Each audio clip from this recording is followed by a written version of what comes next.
Magandang umaga po at magandang buhay sa ating lahat.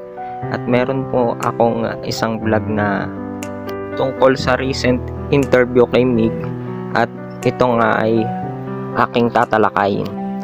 At ito nga ang unang naging tanong sa kanya, kung paano niya hinahandle ang sitwasyon.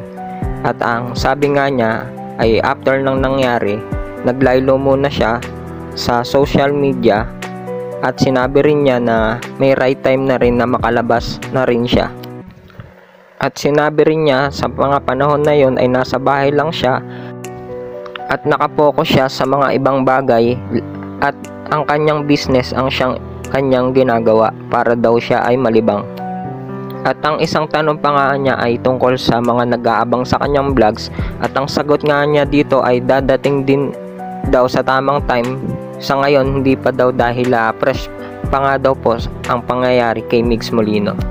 At sinabi rin niya after nga ng 40 days ni Mahal ay maaari na rin siya makabalik sa pagbablogs at yung magiging content niya ay pwedeng about daw sa kanyang sarili at sa kanyang mga kasama po na pamilya.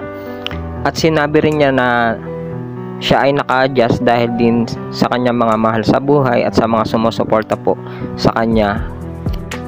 Kasama na rin ang pamilya ni Mahal na sumusuporta po sa kanya. At yun lang po ang ating munting update sa bagong interview po sa ating attorney Migs Molino. At salamat po sa inyong lahat sa pagsuporta po at patuloy na panonood sa aking channel. At ingat po, keep safe po sa lahat. God bless. Bye-bye.